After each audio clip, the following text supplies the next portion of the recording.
Good morning, ladies and gentlemen, boys and girls. Welcome to the latest webinar with me, Andrew Derrington, and me, Rachel Blackwell. Lovely to have you with us. And today, Rachel, what are we going to be looking at? A little bit different today. So the agenda for today is you can discuss the latest market update. So we have a general overview as to how different sectors are performing. Okay. And then we have a special guest joining us today, Andrew Derrington from Puma Investments. So Andrew's going to be talking about the tax efficient investment market. So some alternative strategies out with the usual Eis and bonds, which you might be familiar with. So that should be interesting. No pressure, Andrew. And then finishing off with a question and answer. Very, very good. But I think before we start, there's a little curveball in here. So this time we decided to do an A.R.D. Consultancy Giveaway. So we're going to ask a question, and then if you enter your answers at the bottom, as usual, just where you put the questions, and we'll pick a winner at the end. So the giveaway today will be 2 fine bone china mugs, Andrew, no bog standard mugs, a portable power bank, and an A.R.D. Consultancy handcrafted wooden pen. Oh, that's my favourite. And we'll also throw in a piggy bank. Wow, just one piggy bank? Just the one, yeah. Don't go nuts. Okay. So, yes, the question is, which A.R.D. Consultancy staff member is the current table football champion? So anybody who has visited our office in the past will know that we take it very, very seriously here, with leagues and all sorts. So whoever names the current table football champion, if there's more than one correct answer, we'll put them into a hat and draw one winner, and then let you know who's the lucky person. How do we enter this marvellous competition? And enter the name of the staff member or guess the staff member into the bottom where you would normally ask any questions. So if you can do that just straight away? You can. Just go for it. Yeah. Great. Okay. Don't need to wait until the end. Type in somebody's name, send it through, and you've got the chance of winning this beautiful high-quality merchandise. Right. Fantastic. What a giveaway. Should we point out, we are not table footballing at the moment. Oh, no, of course not. No. So, yes, it's on hold. So this season finished in February. Indeed. Right. So that's me. Now I can just sit back and hand over to you. That's very good of you. So the market update. What's happening? Yeah, well, August generally is a sort of fairly quiet month in the markets. People are away on holiday, and not generally a great deal of excitement happens during August. And probably, actually, I think things are returning to a bit more normality.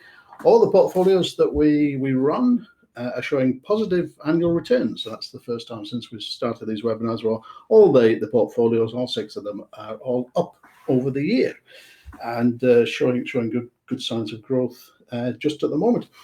It's the first time since we've been doing this, giving financial advice, that we don't have any oil companies within our top 10 holdings. So BP and Shell, if we look back 10, 15 years ago, were always in their top 5 positions for both of those companies. They've disappeared.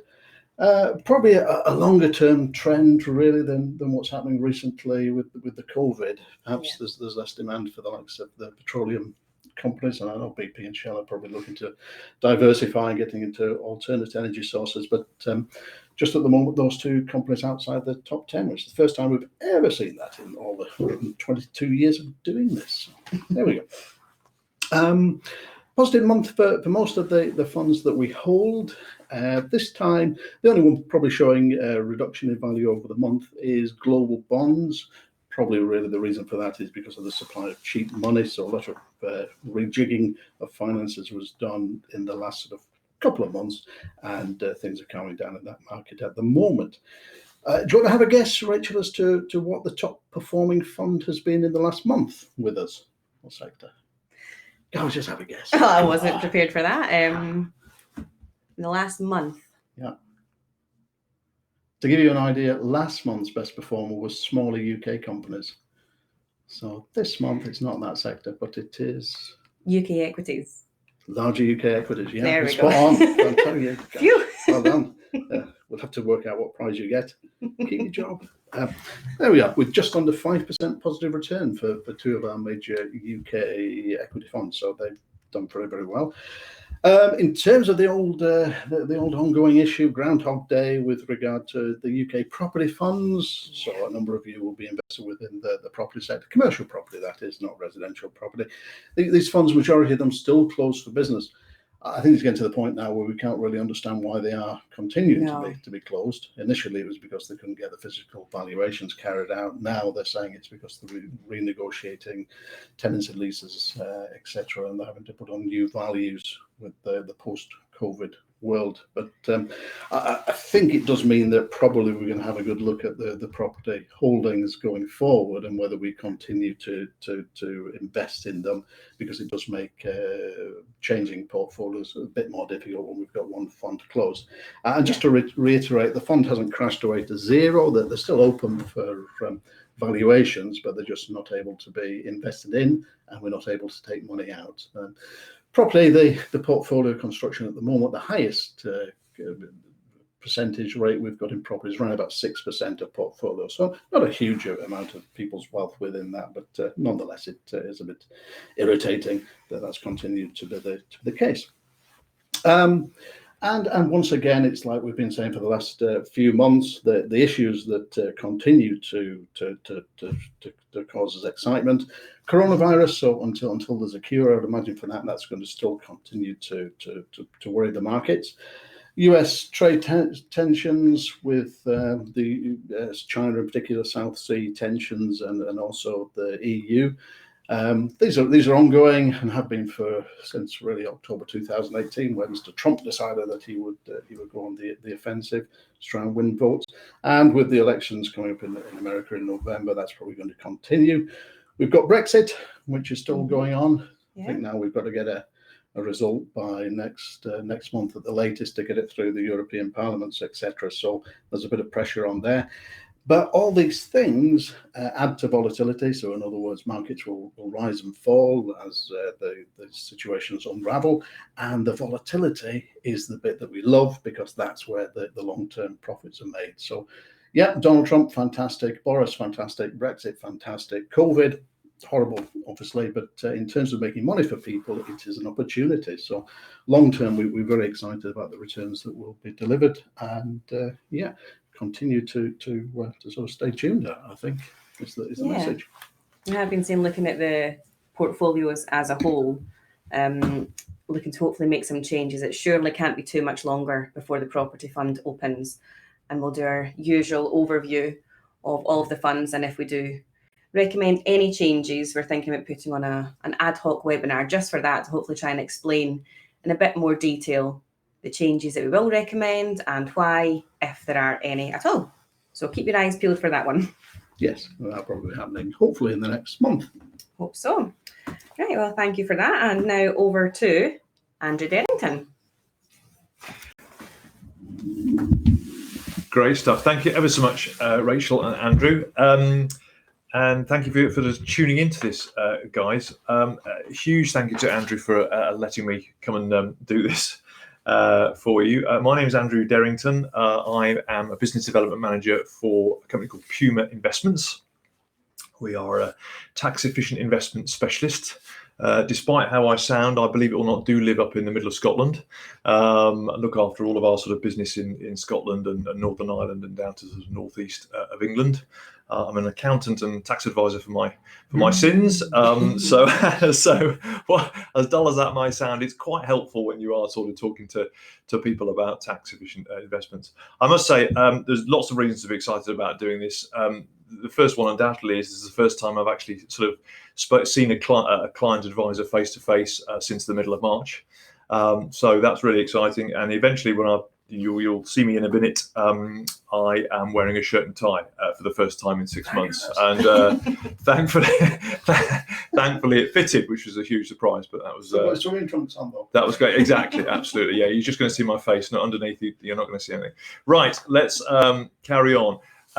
Guys, there are two slides which we have to sort of touch on, which I do not expect you to read at all, but they are compliance slides, which essentially says three things really. The first one is we are not. We Puma Investments do not provide investment advice. Investment advice is provided by Andrew and Rachel here. So whilst we develop and promote tax efficient investments, we don't provide investment advice, and also we don't provide tax advice. Okay, much as I can help, we don't formally provide tax advice. It's important to sort of state that. The other thing, really, to sort of reiterate, and this is not wanting to sort of scare anybody, because hopefully by the end of this you will feel comfortable with this statement, is that actually all of the investments I am going to talk about today from the FCA's perspective are deemed high risk. Okay. Now you will see, hopefully by the end of it, that there is a sort of a lower risk category within high risk as well. Okay, so I need to state that sort of at the outset, but please don't turn off now, hear me out, and hopefully this will be of interest. So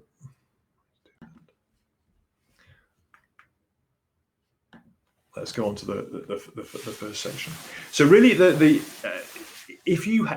three taxes really that I'm addressing today are inheritance tax, capital gains tax, and income tax. Okay, so if any of you sort of out there have thoughts about those taxes are impacted and affected, then this is certainly worth listening to. The first one, cut straight into it, is inheritance tax. Please don't sort of feel you have to read all of that slide. I will talk you through the main bits of that slide now. We're just going to focus on inheritance tax. Essentially, if you have assets that are over and above the nil rate bands for inheritance tax, and there's a potential that on passing, when you pass wealth down to your children, perhaps grandchildren, then the government will take a significant part of it in inheritance tax. There are typically, or traditionally, should I say, two ways of mitigating inheritance tax, which are on the top left two boxes. One is simply by giving your assets away. The other two is by putting them in a trust. And lots of people over their lifetime use these sort of ideas of ways to reduce their estate to mitigate inheritance tax. There are sort of two downfalls, should we say, or issues that we need to consider when we are making gifts and putting assets into trust. Number one is when you do that, you are losing access and control of the money. So clearly when you give it to children, it is now theirs to do as they wish. When you put it into a trust, these assets are then under the sort of jurisdiction really of the trustees. So you are losing access and control. The other thing as well is when you gift money away or settle assets into a trust, then it can take up to 7 years for those monies to be free of inheritance tax. So where companies like Puma come in is we can provide investments. That's all they are, investments that essentially get the money outside of the inheritance tax net in 2 years. And all they involve doing are investing in stocks and shares which qualify for something called business relief, which is at the bottom there. Business relief has been around for a long, long, long time, but essentially says that if you hold shares in certain types of companies and you hold them for 2 years and you hold them on death, then there is no inheritance tax upon those. So their shares can be left to your children, grandchildren, and they can then decide whether to encash those shares and enjoy the money or potentially keep hold of them. Okay, so really people, that's where sort of Puma come in and develop and promote investments that qualify for business relief. Now, let's look at this. So I've covered a little bit of this really already, but why would people use business relief? Firstly, it's a faster inheritance tax exemption than gifts and trusts. You have greater access and control. So you're making an investment, you can top that up. You can reverse it. Okay, suddenly if you don't have an inheritance tax issue or things change, you need the money, you can have the money back, which is harder when perhaps you're considering gifts and trusts. Income options, similar sort of thing really. You can draw income or just withdraw regular cash if you need the money for, I don't know, it might be care home costs or something along those lines. The bottom right hand box is it looks a bit silly really, but it essentially is deemed to say that it is very simple to do this. All you are doing is moving money from perhaps an environment that is not IHT friendly into somewhere that is. Okay, so let's move on. Typically, there are two types of investment that give you business relief, so a 2-year IHT exemption. And perhaps the most popular ones are into unquoted companies where companies like us, Puma, sort of engineer a trade whereby you invest in a company that delivers a very steady, predictable return at the same time as ensuring that those shares are free of inheritance tax after 2 years. So something here, you'll see this this slide, and really the best bit of this slide is the graph on the left-hand side. This is something called Puma Heritage. And all Puma Heritage does, very simply, is make short-term first charge property loans. So if you think about it, I'm sure most of you have taken a mortgage out at some stage in your lives. The bank lent you money. If you didn't repay it, the bank took security over property, sold the property, and effectively got repaid. This is exactly the same thing that we are doing, is lending to people to build significant, might be hotels, it might be care homes, student accommodation, residential property, whatever it might be, delivering a return to clients. And that graph shows you that since 2013, really, we've continued to deliver between 3 and 4% per annum to Andrew's clients and to yourselves. To give you some comfort here, we've lent north of £600 million since 2005, £500 million since 2013, and not lost a bean, which I think is a fairly powerful statistic, certainly on how we deliver the sort of more structured, conservative, predictable business relief offering.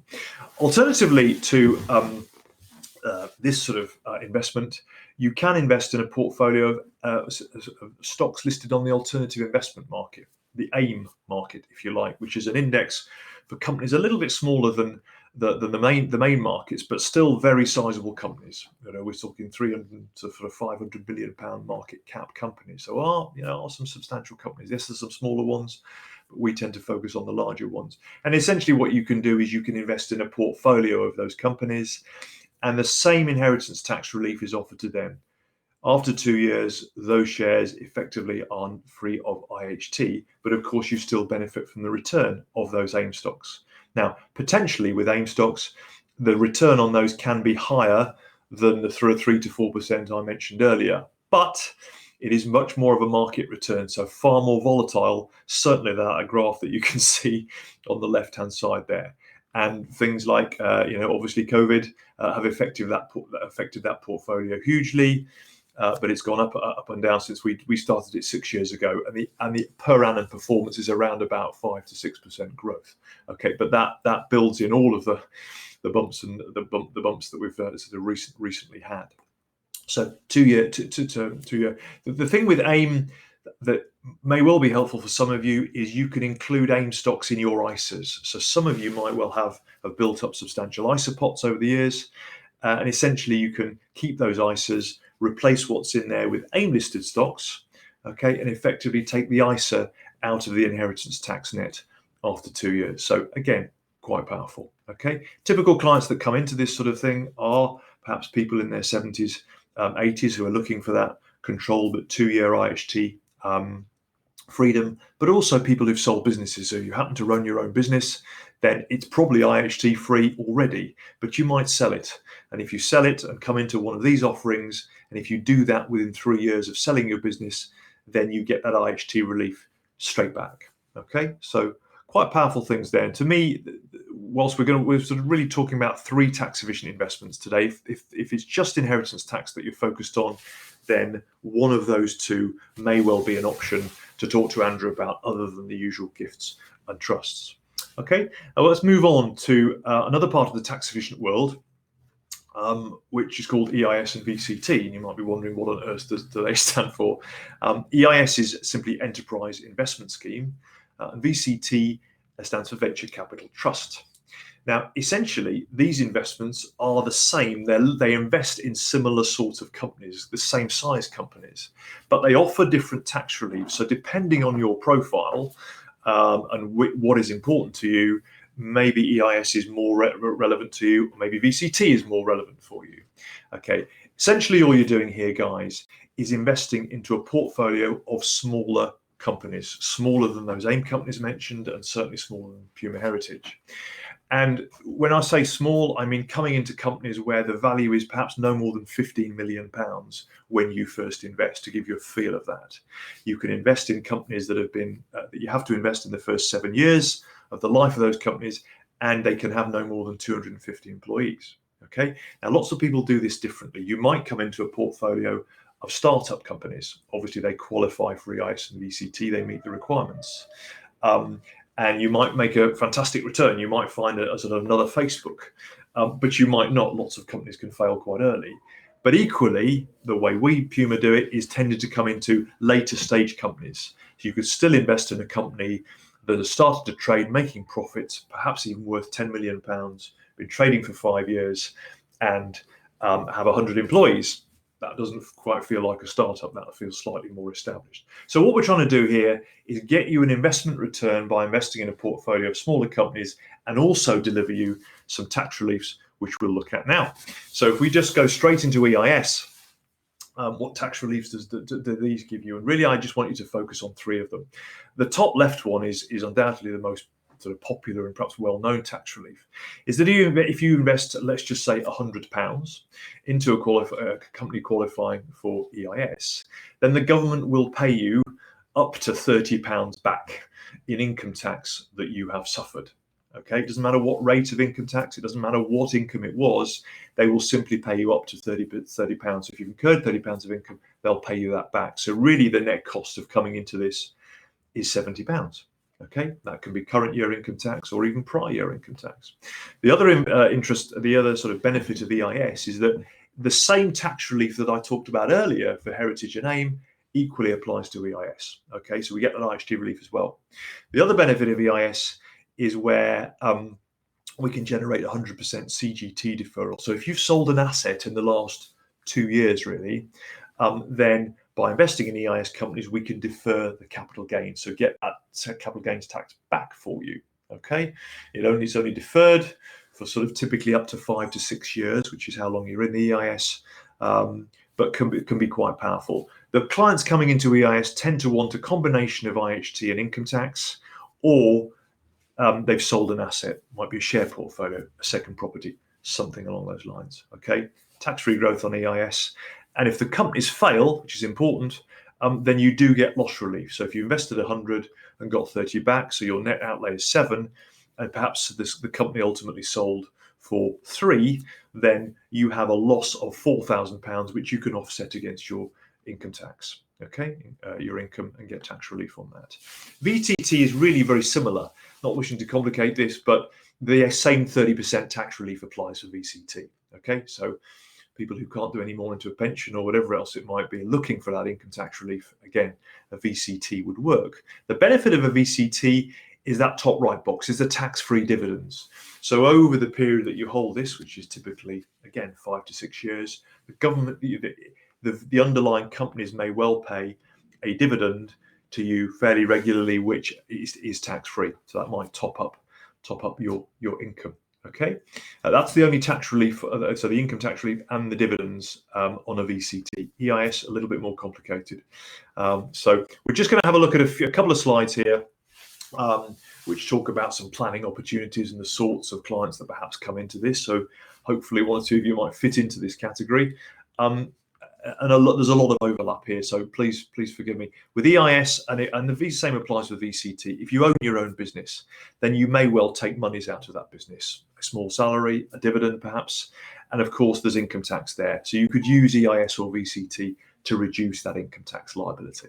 Okay, if you sell the business, we talked about it earlier on, we can get an inheritance tax relief back for you by perhaps using the business relief opportunities. Okay, capital gains tax, that on the right hand side there only applies to EIS, as I said earlier. So again, people with the capital gains shares, second property, whatever it might be, we can defer that CGT and get that back. If you happen to own a property, perhaps a rental property, you might earn rental income, or you own those properties in the company and therefore take out dividends. Again, the income tax can be mopped up with an EIS or a VCT. Some of you might have investment bonds. Andrew and I have talked about investment bonds since certainly over the last year. And if you sell and encash a bond at a gain, it's typically charged to income tax, not capital gains tax. And obviously EIS and VCT may well work. EIS can also mop up income tax on the pension income you earn as well. And obviously, we've talked about in diversifying investments. A portfolio of companies may well help you to diversify. VCT is very similar. Most of the opportunities around that EIS apply here. Perhaps the one that we see more with VCTs are that higher earners box in the middle at the top.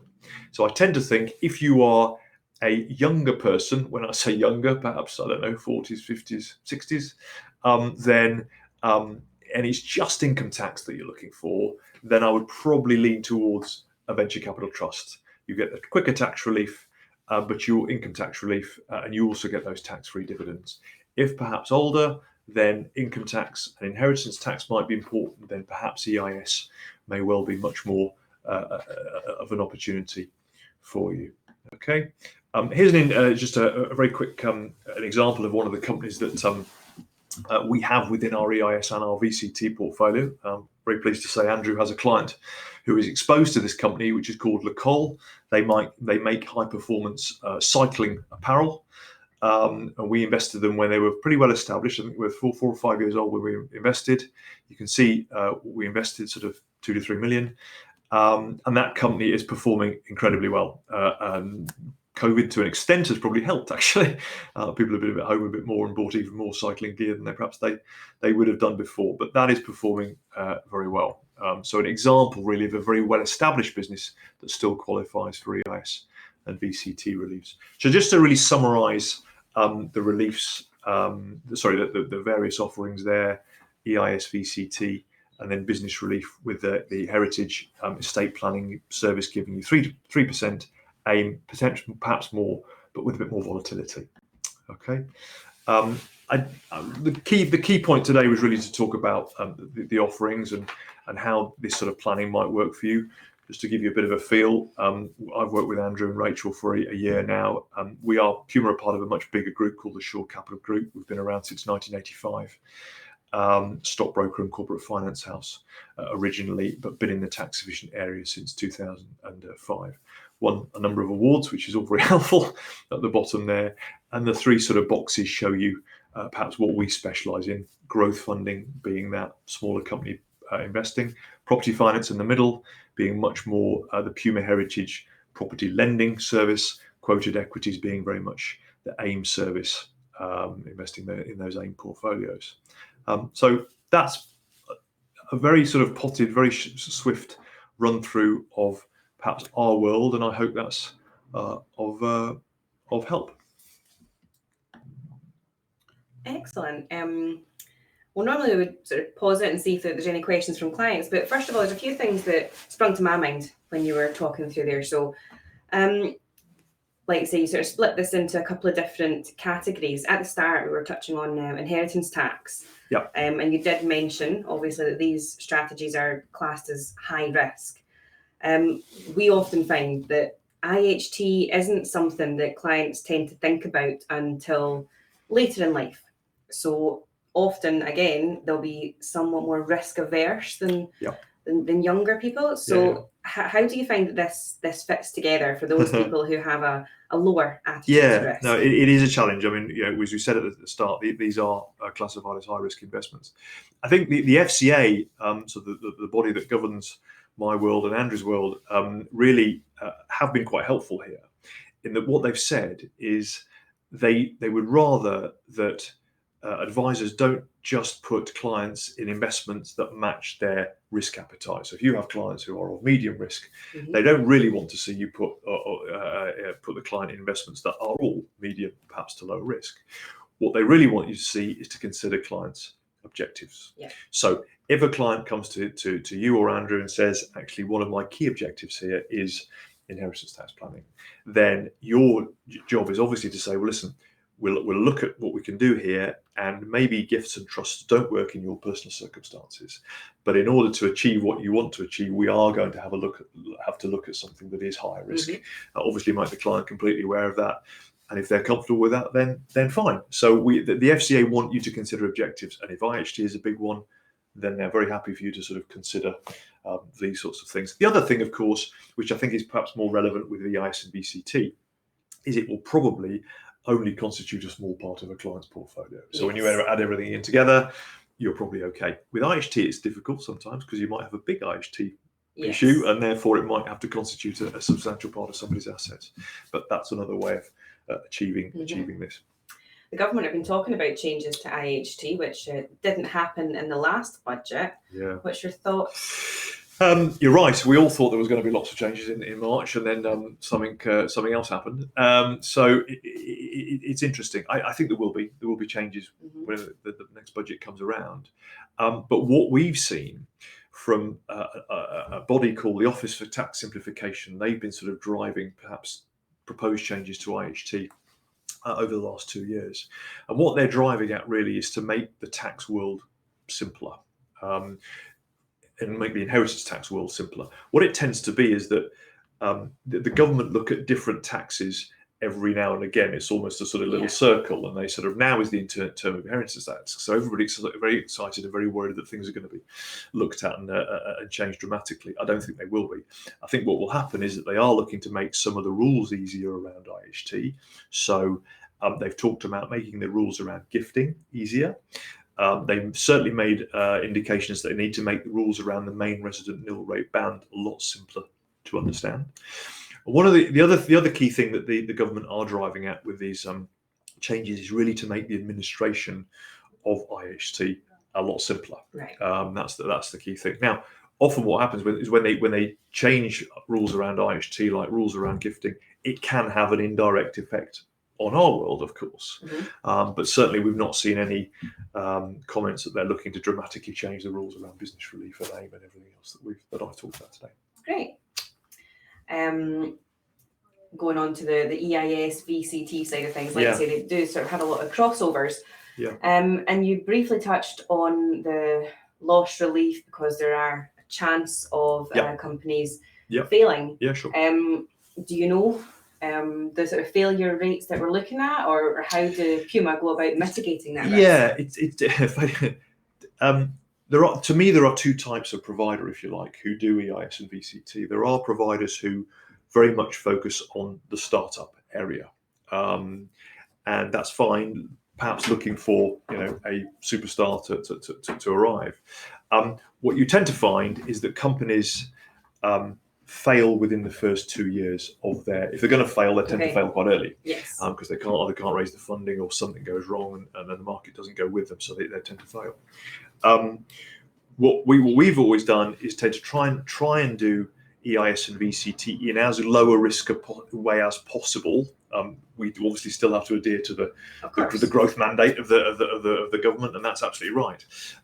But one thing we can do is, firstly, invest, as I said earlier on, in very well-established businesses. So they've gone through their first level of funding, they're profitable. We are effectively helping them scale up. That's what we're up, not start up, scale up. The other thing we have is when we make these investments, the structure that we put in is that the first returns come to your clients. Okay, here. So what I mean by that is, if we invest in a company worth £5 million, let's just say, very similar to Lacole, and they wanted money to get to the next level of where they were, and for a specific reason, we might give them, let's just say, £1 million of your client's money. Now, if hopefully that business will grow from 5 to 10 to 15, whatever it is, and our due diligence will have led us to believe that's got a high chance of that happening. But if it doesn't, let's just say the business exits at £2 million, so it goes from 5 to 2. Well, structured in our deals typically is that your client's £1 million comes out first out of that 2 million. If that makes sense. Okay. So your clients get their money back before anybody else does. So we try and mitigate the risk there. So established companies, that sort of thing, and obviously the huge due diligence you can do, because you can do a lot more due diligence into very well established businesses than you can necessarily do into a startup. So that's how we try and mitigate risk. Excellent, makes sense. We'll pause it for 1 second and see if there's any other questions that clients have put in. Okay. Welcome back. And so we've had a question from Alan Dick. Probably we've already covered this, Alan, a little bit, but Alan's asking what level of risk would you consider an EIS investment to be? Well, in my experience, Alan, with setting EIS and VCTs up over a good number of years, we haven't personally witnessed any clients walking away with a loss. So that's probably one of the biggest indicators of risk, is somebody saying, well, my perception of risk is that I could lose all my money. We haven't seen that, but there's certainly investments out there which are capable of that. But the vast majority of the schemes that we use are well researched, and we use companies with great track records, such as Puma. Andrew, any thoughts on that? I think, you remember you're coming into a portfolio of companies here. So some providers might deliver you sort of 10 companies. Others, like us, probably maybe a fewer, sort of 5 to 6. What you tend to find is where people give you lots of companies, maybe the 10, there'll be some startups in there, because it's very hard to diversify hugely if you're coming into established businesses. Undoubtedly, even if you're looking at 5 or 6, 1 or 2 may not work as intended. Things happen, of course they do. COVID came to us completely out of the blue, really, and that's impacted. That hasn't meant any of the companies have lost any money. They've sort of stalled trading and are now come back trading very well. So there will be failures, but you only really need 2 or 3 to do really well, or even to do fairly well, to over the portfolio to make money and benefit, as well as obviously the tax reliefs there. And remember, with the loss relief as well, if something goes wrong, that also means that bearing out what Andrew said, is that the experience has been generally positive. That's great, lovely. Thank you very much, Andrew. And a question from Sharon, in terms of, do you need to be a millionaire to invest in these schemes? What are the minimum investment levels? The answer to that question is you absolutely don't need to be a millionaire. These are made for, these investments are available to what we term retail clients. You don't have to be a high net worth individual, a sophisticated investor, and all the rest of it. The minimums on these, to sort of answer that question, on the VCT, Venture Capital Trust, minimum is £5,000. On EIS, ours is £15,000. And on the inheritance tax products, we talked about Heritage AIM. Minimum on Heritage, I think, is 25,000.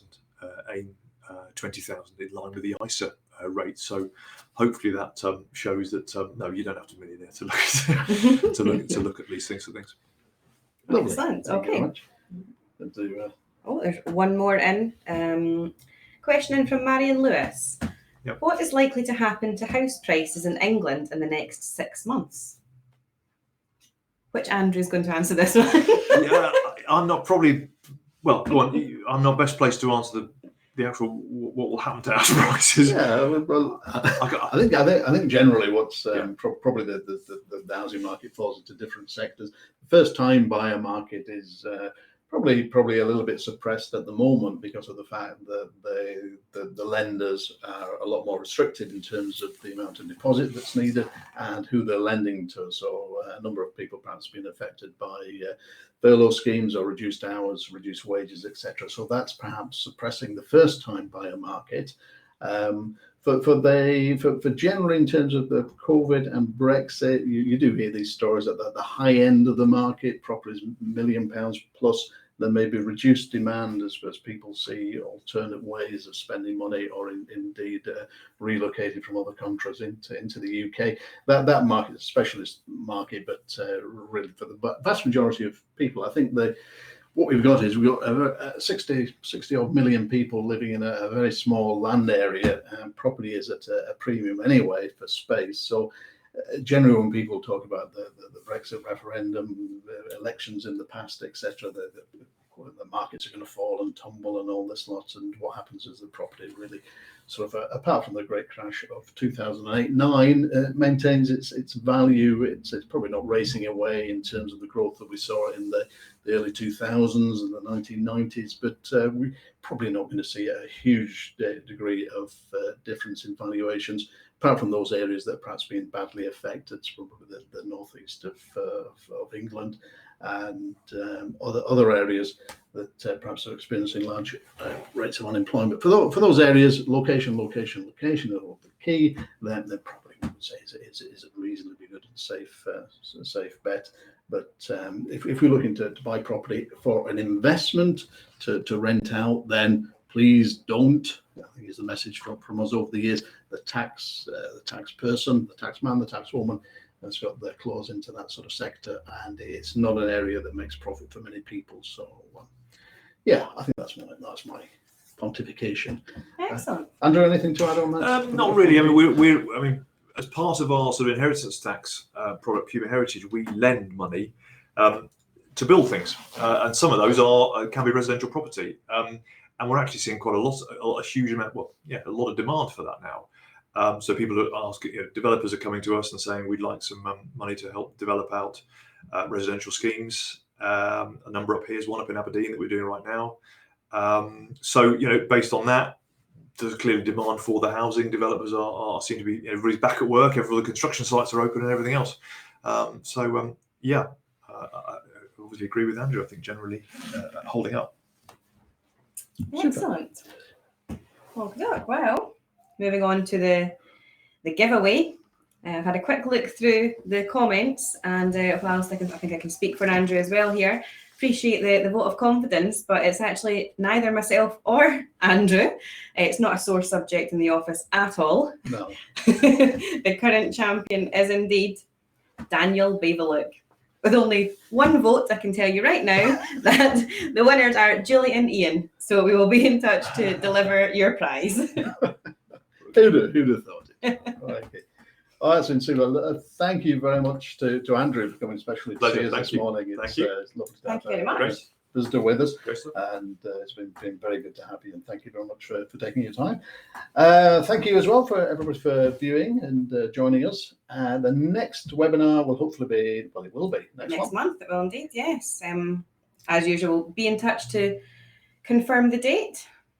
If anybody has any ideas and suggestions for what should be included, we would be delighted to hear from you. Please give us your comments, and we look forward to meeting with you soon. Excellent. Thank you once again. Thank you.